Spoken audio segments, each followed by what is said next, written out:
Sanggar Cerita mempersembahkan Sabda Pandita Ratu.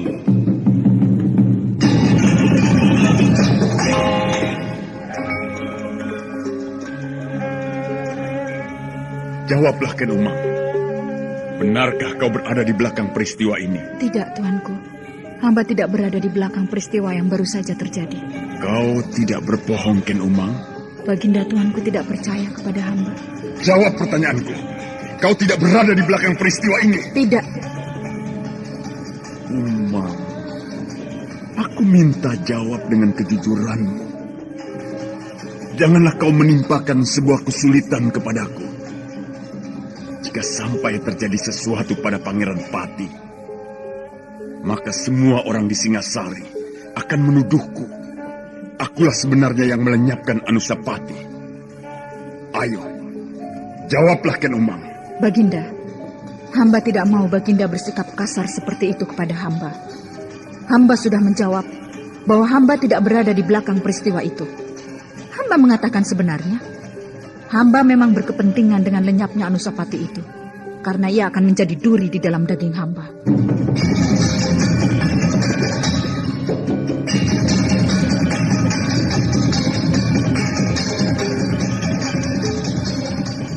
Sabda Pandita Ratu, sebuah kisah penuh dilema, tragedi cinta anak manusia, perebutan tahta, mabuk harta dan duniawi, serta silaunya kehormatan, di mana keangkara murkaan merajalela karena dendam yang membara. Kisah ini berlatar belakang berdirinya Singasari. Ken Arok, dialah pemuda yang merekuk pahit getirnya kehidupan. Namun sebenarnya, dialah yang harus melaksanakan sabda-sabdanya. Perjalanan sengsaranya adalah awal untuk meraih keberhasilan, untuk menuju kejayaannya di saat Singasari berdiri.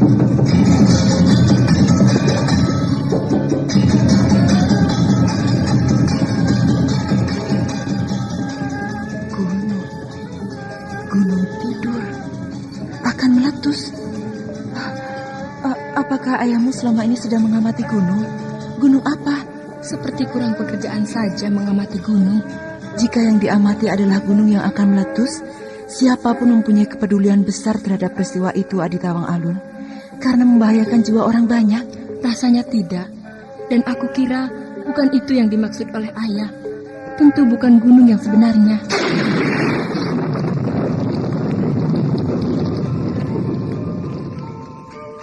Sabda Pandita Ratu. Naskah ditulis oleh Pondra Swasti Langit, diolah oleh Agung Bahrodi, didukung oleh artis-artis terkemuka Ferry Fadli, Eli Ermawati, M. Abud, Ivone Rose, dan lain-lain. Teknik dan montase Ibing Arifin, dengan sutradara Dian Pertiwi. Sabda Pandita Ratu. Kali ini dalam episode ke-22 dengan judul Bajang Condo Birowo.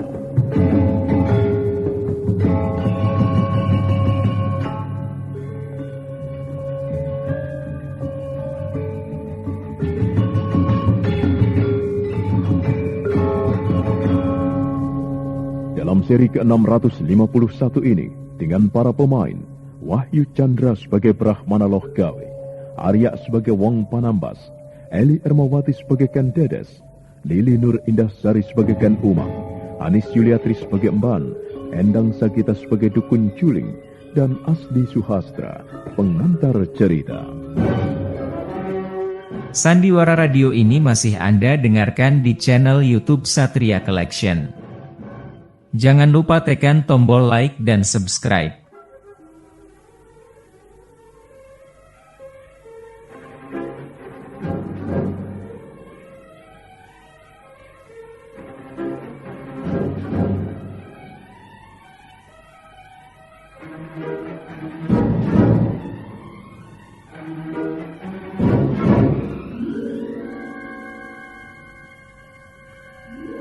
Matahari telah terbit di langit belahan timur dengan cahayanya yang muncerat menerangi segenap isi jagat raya. Ken Arok dengan dikawal para Cigading kembali ke Singasari dengan perasaan yang sangat kesal karena tapa brata yang dilakukannya tidak menghasilkan apapun, berantakan karena gangguan yang tidak terduga-duga, bahkan dilecehkan Pinaka Swasti Ratu. Demikian juga dengan Butut Gajah Wengker, telah meninggalkan padang karautan yang hangus itu kembali ke padepokan Dandang Kandaga. Tinggal Brahmana Loh Gawe yang masih termangu di sisa kebakaran padang karautan itu.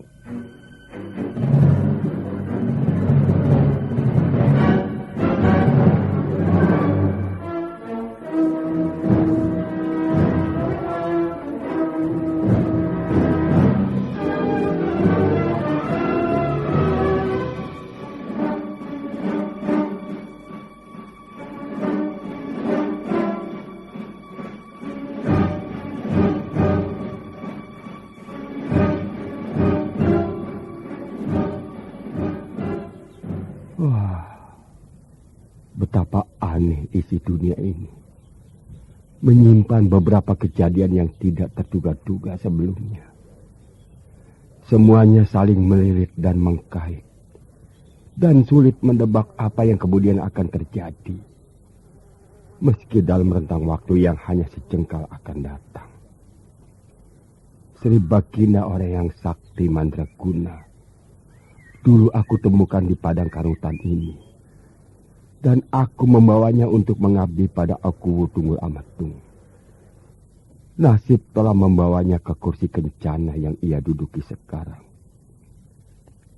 Ken Arok, seorang sakti mandraguna yang jayeng palugon. Semula aku menduga tidak ada lagi kesaktian yang mampu melebihi kesaktian yang dimilikinya. Namun ternyata sekarang masih ada yang mengalahkannya. Tinggi gunung masih ada awan. Tingginya awan masih kalah dengan langit. Di atas langit masih ada bintang-bintang. Yang terjauh masih ada yang lebih jauh lagi. Jagat Dewa Batara. Tidak peduli pada siapapun, Brahmana Loh Gawe masih tetap duduk di padang karautan sisi timur itu. Di beberapa tempat masih terlihat asap mengepul. Dan di tempat di mana Brahmana Loh Gawe itu berada, nampak bekas pertempuran bagai tanah yang baru saja dibajak. Batu sebesar kerbau nampak retak dan sebagian pecah berhamburan. Entah tangan siapa yang telah menyengatnya dengan kekuatan yang luar biasa. Sementara sang waktu terus berlalu, hingga tidak terasa, malam berikutnya pun menjelang.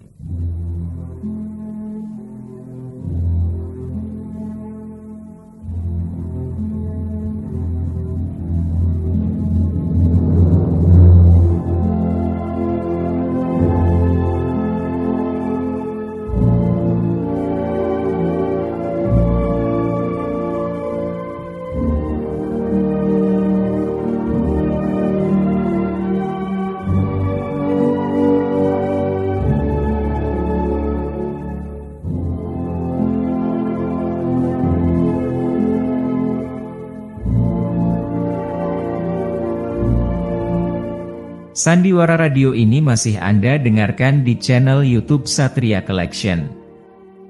Jangan lupa tekan tombol like dan subscribe. Sebenarnya Brahmana Loh Gawe sudah tidak berkepentingan lagi dengan padang yang porak-poranda itu. Namun seperti ada sesuatu yang mencegahnya, sebuah dorongan untuk bertemu dengan seseorang. Orang itu menurut pengakuannya telah mati. Ia menemuiku untuk bercerita masa silamnya dalam keadaan sudah mati. Dan ia bangkit dari alam kematiannya. Atau bangkit dari dunia kuburnya. Adakah malam ini ia akan muncul dan menemuiku lagi? Wong Panambas.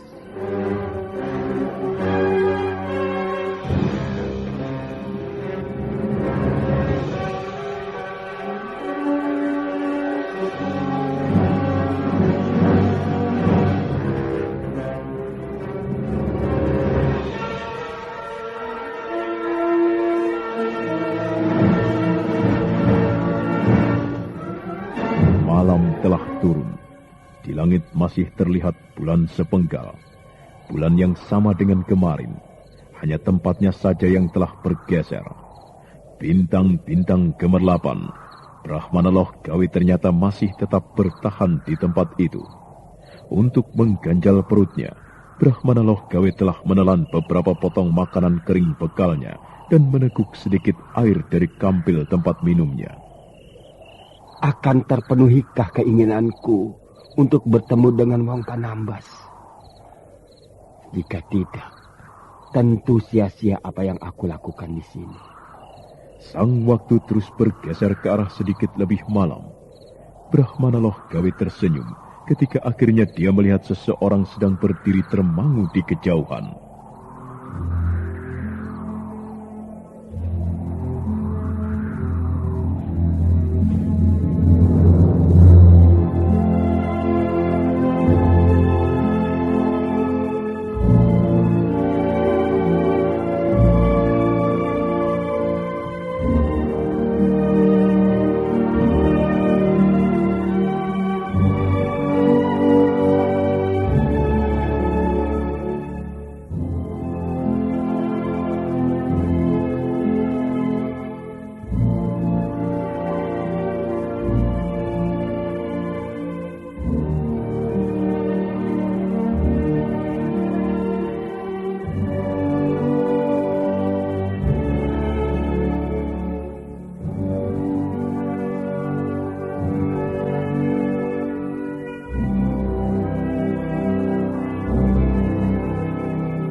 Selamat bertemu lagi, Kisanak Wong Panambas. Ternyata kau masih berada di sini, Brahmana Loh Gawe. Sebagaimana yang kau lihat, Kisanak. Apakah masih ada sesuatu yang harus kau kerjakan hingga kau masih berada di sini? Mungkin karena aku sudah akrab dengan keadaan di padang karautan ini. Suara lolong anjing atau serigala, atau lengkingan-lengkingan aneh yang muncul di padang ini mulai akrab dengan telingaku. Di sini, kepalaku seperti dipaksa untuk berpikir dan berpikir. Kesimpulan apa yang kemudian kau dapatkan? Terlalu dini untuk menarik kesimpulan, Kisanak. Yang aku dapatkan justru betapa luasnya padang belantara yang berada di depan. Setidak-tidaknya ada sesuatu yang kau dapatkan. Kebingungan. Benar, Kisanak. Itu yang aku peroleh.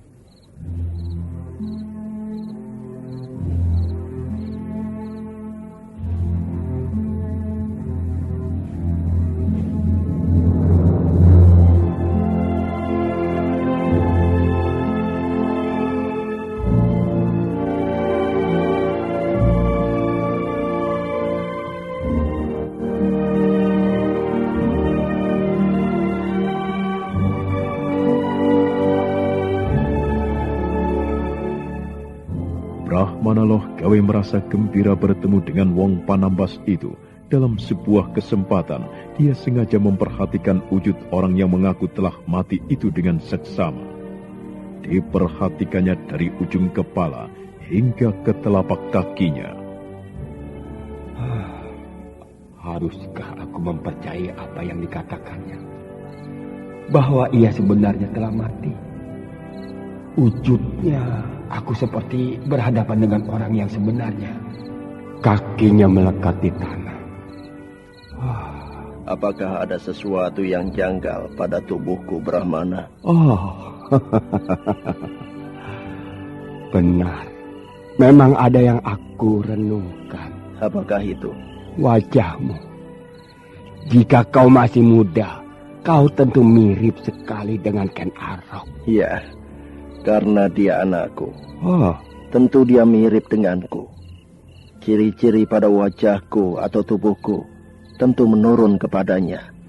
Di samping itu, Kisanak telah menurunkan pula sebuah takdir yang luar biasa kepadanya.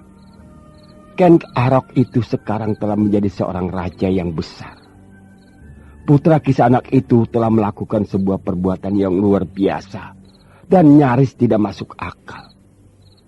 Ia hanya seorang Ken Arok. Dalam waktu singkat ia telah menjadi seorang aku dan kemudian membawa segenap prajurit Tumapel segelar sepapan menyerbu Kediri. Benar-benar luar biasa. Sikap dan sifat itu tentu menurun dari ayahnya. Itu yang aku justru heran, Brahmana Logawe. Aku merasa aku tidak mempunyai perilaku semacam itu. Aku harus merasa heran jika menurunkannya pada Ken Arok. Tetapi Ken Arok telah memilikinya. Kau senang Ken Arok menjadi raja? Anak keturunanmu menjadi penguasa tertinggi di Singosari. Aku tidak bisa mengatakan apa-apa. Aku malah menyesal. Oh, apa yang kau sesalkan? Kenapa dulu aku tidak bisa mengendalikan diri? Aku nodai ibunya yang bisu itu. Kejadian yang menyebabkan aku tersesat ke dunia ini. Kisanak. Apa yang telah terjadi tidak mungkin terulang kembali. Tidak ada siapapun yang mampu menggulung membalik waktu. Jika ada yang melakukannya, tentu para dewa akan murka. Sekarang, padang karautan ini telah menjadi tempat yang tidak menyenangkan sama sekali. Tidak ada ular-ular yang berkeliaran dan akrab bergaul denganku. Hangus dan terbakar. Apakah hangus dan terbakar itu juga kau rasakan di dalam dunia kematianmu, Kisanak? Panasnya seperti neraka, Brahmana Logawe. Sudahlah, aku mohon diri. Aku harus kembali.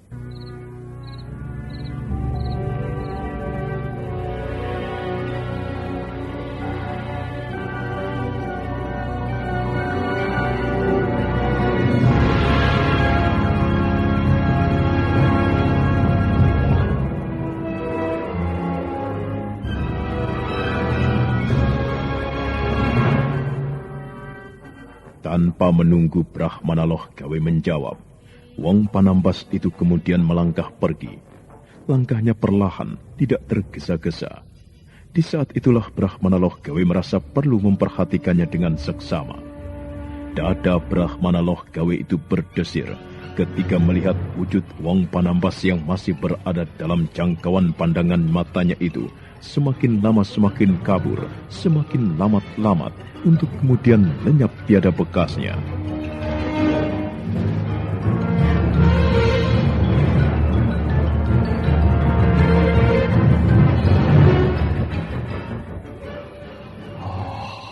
Jagat Dewa Batara. Orang itu menghilang.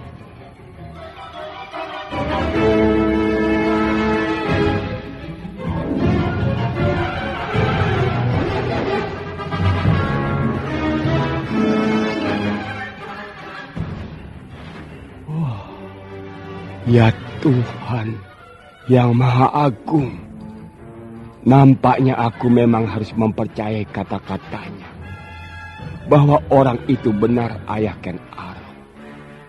Aku harus mempercayainya bahwa orang itu benar-benar sudah mati.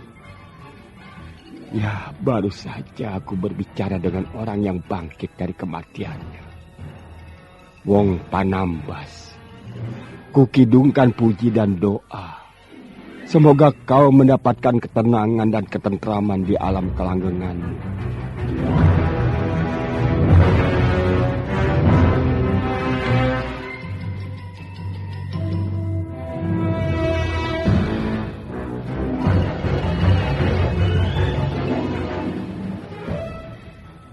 Adalah di malam yang sama di Istana Singasari.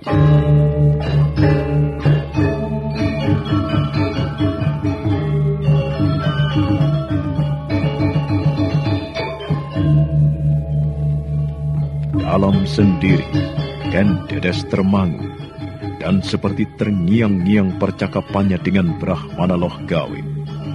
Dalam beberapa hari yang telah lewat, kata-kata Brahmana Loh Gawe masih terngiang-ngiang di kepalanya, mengharu biru dan mengalir di segenap pori-pori darahnya, merangsang denyut jantungnya, mengusik relung hatinya yang paling dalam. Ken Dedes yang selama ini selalu mengalah dan mengalah, tiba-tiba telah tergugah untuk melakukan sesuatu. Ken Dedes tiba-tiba merasa dia tidak bisa membiarkan siapapun mengusik anaknya, Anusapati.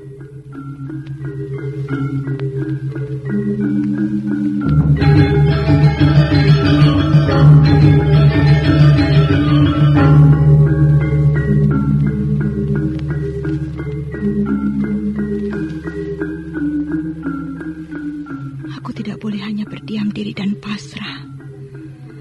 Aku tidak akan membiarkan Sri Baginda atau siapapun akan menggunakan keris itu untuk membunuh anakku Anusapati.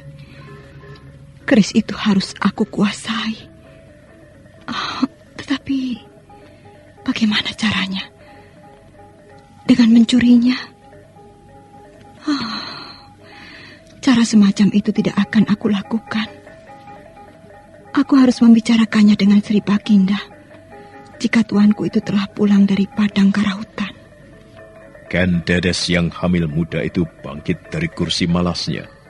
Dia melangkah menuju ke pendopo. Di sana nampak beberapa orang prajurit yang sedang berjaga-jaga, ditimpa oleh cahaya oncor yang dinyalakan di beberapa tempat. Ken Dedes kemudian kembali masuk ke dalam Wisma Keputren. Hatinya yang resah semakin terasa gundah. Aku tidak boleh ragu-ragu. Aku harus berani mengutarakannya kepada Sri Baginda. Keris itu harus aku minta. Aku tidak akan membiarkan siapapun menggunakannya. Bukan hanya karena keris itu akan menjadi bahaya bagi anakku, akan tetapi juga bagi siapapun. Aku harus berani mengutarakannya kepada Sri Baginda.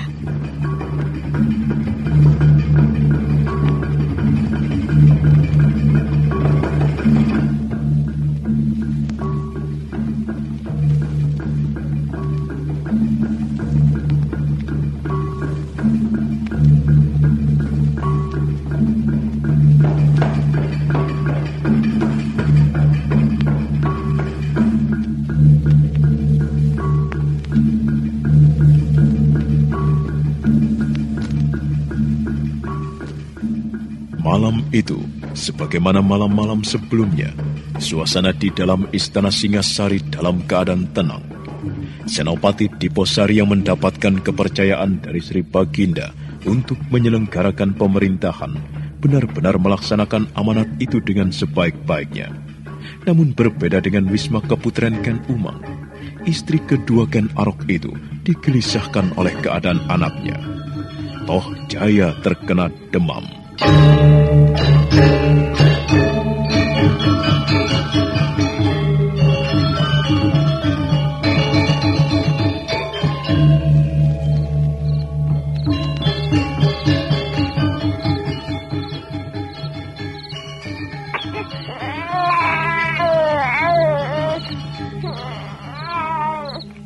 Bagaimana, Mban? Ampun, Tuan Putri. Rupanya Tuan Muda Toh Jaya terkena demam. Apakah keadaan ini wajar, Mban? Maksud Tuan Putri? Apakah sakitnya anakku ini bukan karena ada yang membuat? Pasti ada yang membuat. Tidak mungkin tidak. Aku yakin. Jauh sebelumnya aku sudah mengira, mumpung Sri Baginda tidak berada di istana untuk beberapa hari lamanya, Ken Dedes itu pasti akan mempergunakan waktu sebaik-baiknya untuk mencelakakan anakku. Sakit ini jelas sakit buatan. Aku tidak melihat sakit yang seperti ini.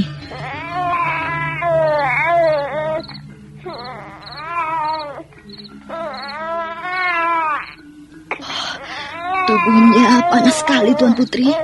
Itulah, jelas sekali. Pasti Ken Dedes telah mengguna-gunainya. Barangkali maksudnya agar Toh Jaya mati.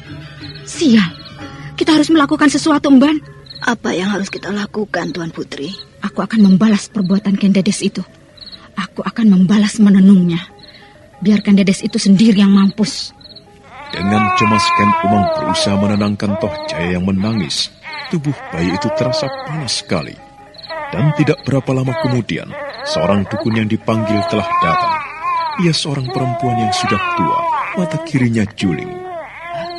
Hamba menghadap, Tuan Putri. Kami menunggumu. Lama sekali. Apa saja yang kau lakukan? Ampun, Tuan Putri. Hamba sedang membantu seorang perempuan bersalin. Hamba harus menunggu kelahirannya. Kau pikir anakku tidak lebih penting dari perempuan yang akan melahirkan itu? Seharusnya kau meninggalkannya, biar ia melahirkan sendiri. Hamba, Tuan Putri. Sekarang kau periksa anakku, cepat. Hamba, Tuan Putri. Setelah mendapat perkenan dari Ken Umang, dukun juling itu segera memeriksa Toh Jaya yang menangis menggap-megap. Dirabanya bagian tubuhnya. Dukun juling itu kemudian mengangguk-anggukan kepalanya.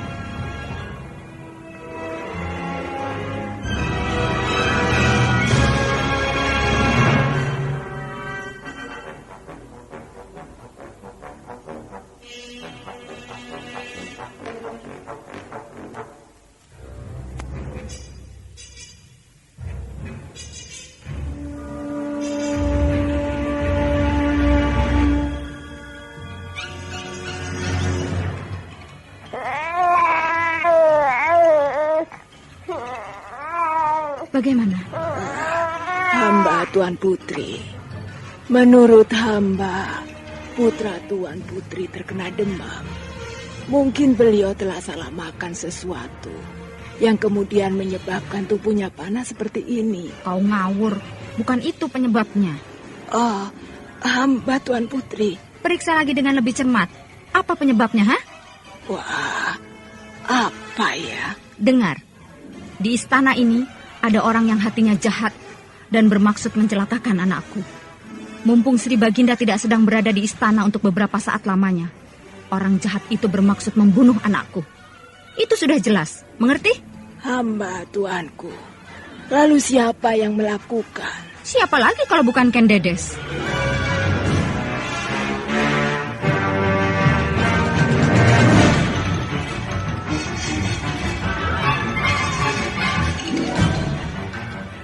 Nah, kau sudah tahu penyebabnya. Sekarang sembuhkan anakku. Hamba akan mencobanya, Tuan Putri. Tetapi hamba harus membuat ramuan lebih dulu serta mencari bahan-bahannya. Gila, jadi kau kesini belum menyiapkannya? Hamba mohon ampun, Tuan Putri. Sebelumnya hamba belum tahu apa penyebab sakit Tuan Muda Toh Jaya. Sedang setiap penyakit pengobatannya tidak sama, Tuan Putri. Terserah. Tetapi cepat lakukan. Dan awas, kalau sampai kau salah dan malah mencelakakan anakku, aku akan melaporkan pada Baginda. Dan kau akan dihukum gantung, tahu? Hamba, Tuan Putri. Sudah, pergi sana. Tunggu. Hamba, Tuan Putri. Kau sedang memandangku? Hamba, Tuan Putri. Mengapa arah pandangan matamu seperti itu? Hamba... Kau memandangku dengan mata kiri atau mata kanan? Hamba tidak tahu, Tuan Putri.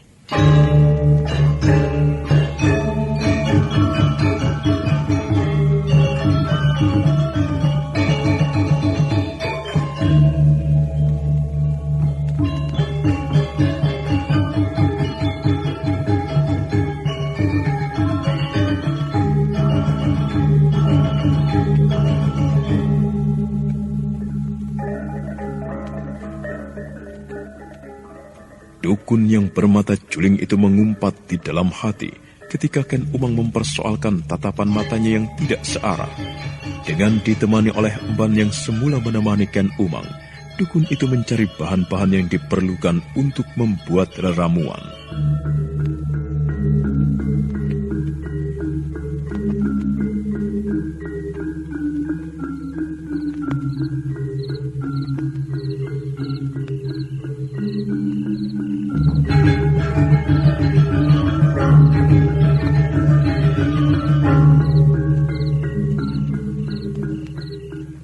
Apa saja yang kau butuhkan, Yu? Aku membutuhkan beberapa ramuan, terutama daun dadap kerep. Bahan yang lain aku sudah punya. kau mempunyai beberapa lembar daun dadap kerep itu? Kebetulan aku punya. Demam yang dialami oleh tuanku Toh Jaya itu akan sembuh hanya dengan tapel daun dadap kerep dan tapel bawang merah. Kecuali jika benar seperti kata Tuan Putri, bahwa sakit Tuan Muda Toh Jaya itu karena ada yang membuat atau guna-guna. Apakah menurutmu benar begitu? Entahlah, Yu. Aku akan mengatakan sesuatu.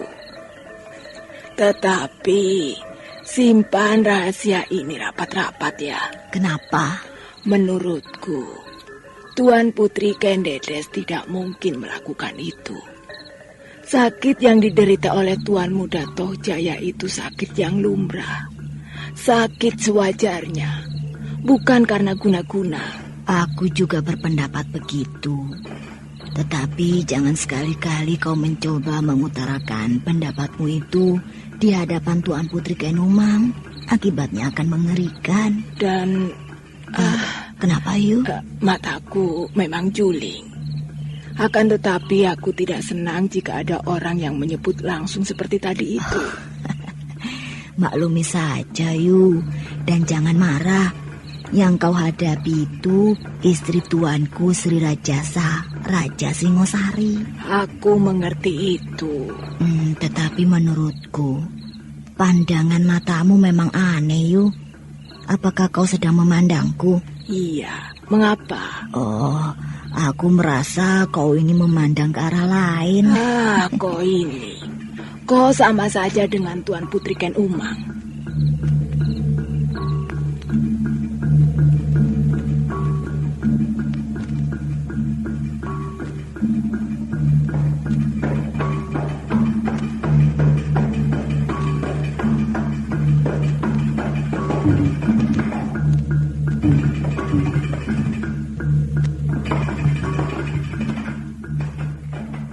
Demikianlah, atas perawatan yang dilakukan oleh dukun juling itu, demam Toh Jaya akhirnya mereda, bahkan kemudian tidur dengan pulas.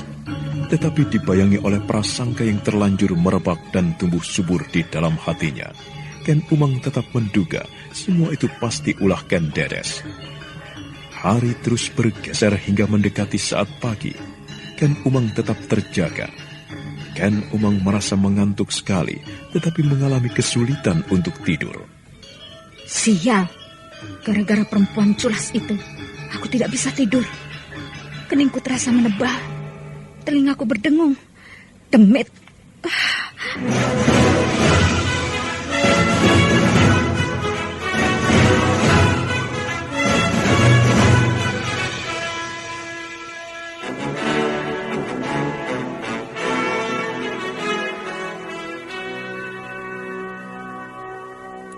Dan di saat itu pula, malam yang hening di istana dikejutkan oleh terdengarnya 2 ekor kuda yang berderap melintasi alun-alun dan langsung menuju ke regol istana. Beberapa orang prajurit segera berloncatan dan menghadang.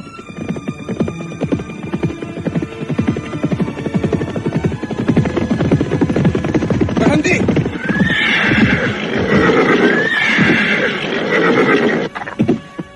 Siapa kau? Aku rajamu prajurit. Aku Ken Arok. Ampun tuanku. Hamba tidak tahu tuanku yang datang. Kau telah melaksanakan tugasmu dengan baik prajurit. Apakah terjadi sesuatu yang luar biasa selama aku pergi? Hamba tuanku. Keadaan aman. Tidak terjadi sesuatu tuanku. Bagus. Apakah Senopati Diposari saat ini berada di istana? Tuan Senopati Diposari bertugas nganglang tuanku, dengan membawa beberapa orang prajurit mengelilingi kota raja. Baiklah. Katakan kepada Diposari jika ia nanti telah datang, bahwa aku sudah kembali ke istana. Besok pagi suruh ia menghadapku. Hamba tuanku. Buka regolnya. Hei teman-teman, buka regolnya. Baik.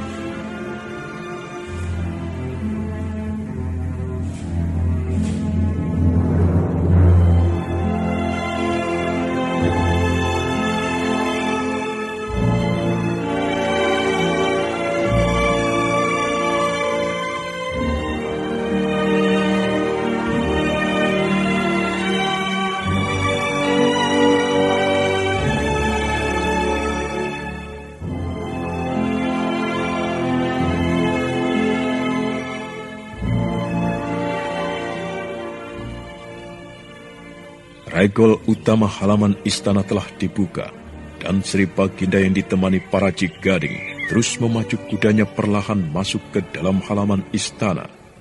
2 orang prajurit bergegas menerima kuda itu dan menuntunnya ke kandang kuda. Di halaman istana, Ken Arok menghela napas panjang, seolah akan dihisapnya seluruh lapisan udara di Singasari itu. Dan para Cigading melakukan hal yang serupa, seolah udara Tumapel jauh lebih segar dari udara Padang Karautan yang telah terbakar hangus.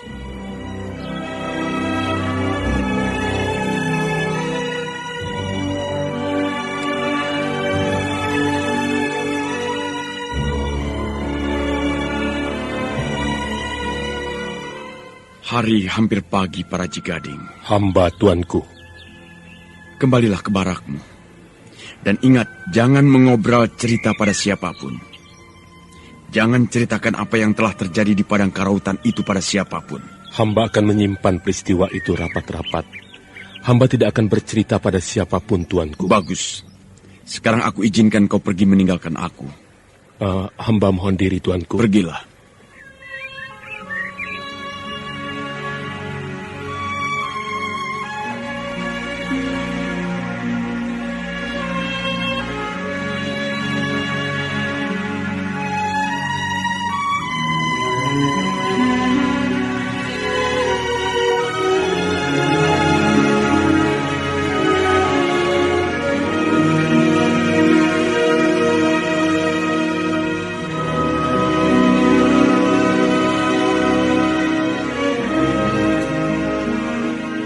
Kehadiran kembali Ken Arok membuat hati Ken Umang merasa gembira.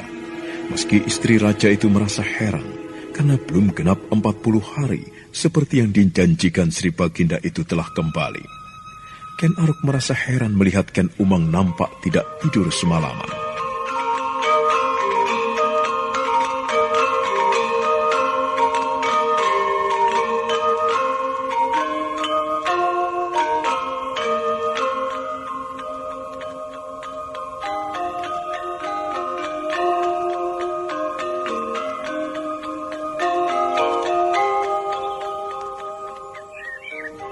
Hamba mengaturkan sembah tuanku. Aku terima sembahmu, Ken Umang.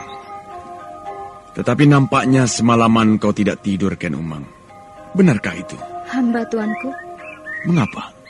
Apakah ada hal yang menyebabkannya? Semua ini gara-gara... Gara-gara apa? Putra tuanku, Toh Jaya sakit tuanku. Toh Jaya sakit? Benar tuanku. Kenapa? Sakit apa? Hamba berkeyakinan ada pihak-pihak tertentu yang tidak senang pada Toh Jaya, lalu menggunakan semacam guna-guna atau sejenisnya untuk mencelakai Toh Jaya, tuanku.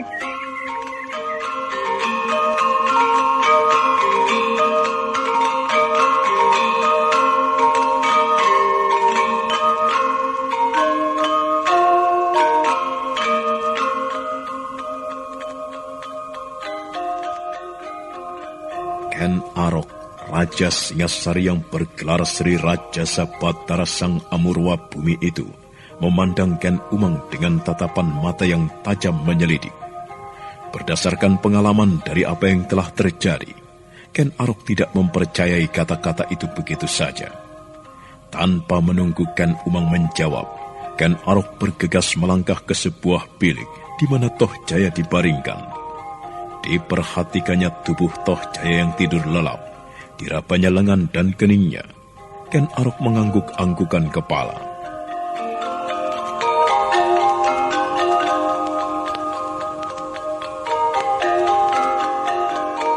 Kau mengira Toh Jaya sakit karena ada yang membuat? Hamba tuanku, hamba yakin hal itulah yang terjadi. Lalu siapa yang telah memberi tapel dari daun dadap kerep itu? Seorang dukun yang telah dipanggil tuanku. Tapel itu sudah betul. Tapel itulah yang menurunkan panas tubuh Toh Jaya. Tuduhanmu seolah ada pihak-pihak yang salah mencelakai anakmu dengan menggunakan sejenis tenung sama sekali tidak benar. Pikiranmu saja yang tidak jernih, gampang mencurigai orang lain, Ken Umang. Akan tetapi, hamba yakin tuanku. Apakah kalau kau merasa yakin lalu pasti benar, Ken Umang?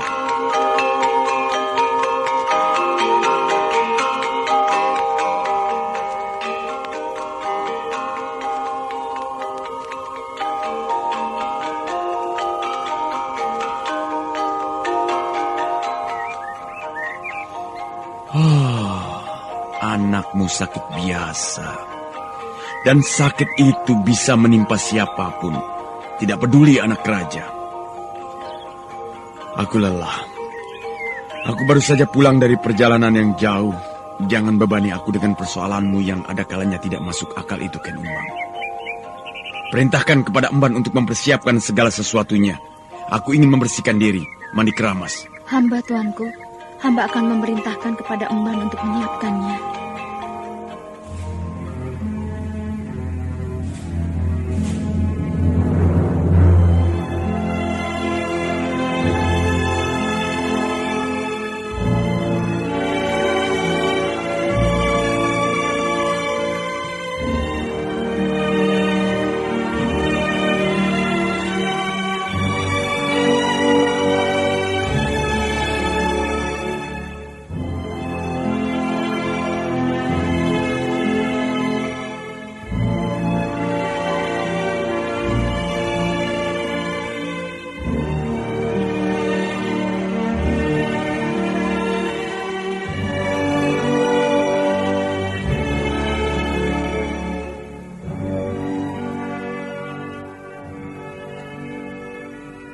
Berita telah kembalinya Sri Baginda telah sampai di telinga Ken Dedes.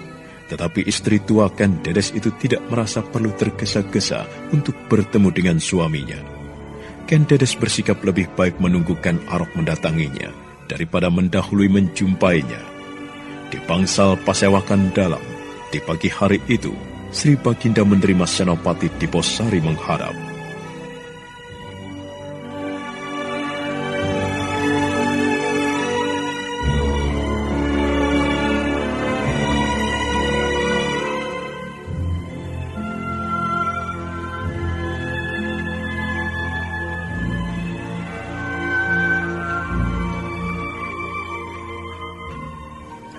Sembah dan bakti hamba, tuanku. Aku terima sembah baktimu Diposari.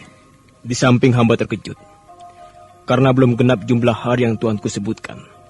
Tuanku telah kembali. Karena tidak ada gunanya aku berlama-lama di padang karautan Diposari. Ampun, tuanku. Apakah hamba diperkenankan untuk mengetahui apa yang telah terjadi hingga tuanku mengambil keputusan untuk segera kembali ke Singasari? Ada pihak-pihak tertentu yang telah menggangguku Diposari. Sayang sekali, mereka terlalu licin, hingga aku tidak mengetahui siapa sebenarnya mereka. Sudahlah, itu tidak terlampau penting Diposari. Sekarang aku yang meminta laporanmu. Apa saja yang terjadi selama aku pergi?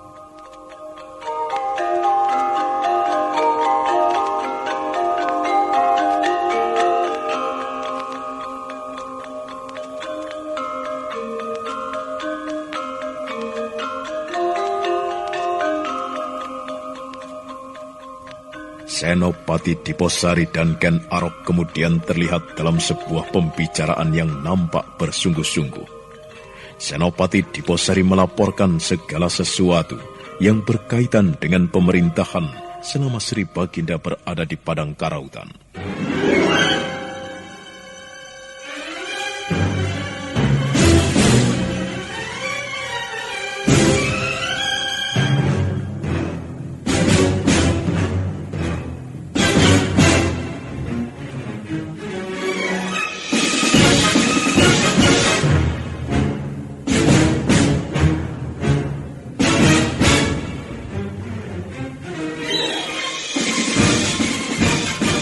Nah, bagaimana kisah selanjutnya? Saudara pendengar, untuk mengetahui jawabannya, ikutilah kelanjutan kisah ini dalam seri berikutnya. Sampai jumpa.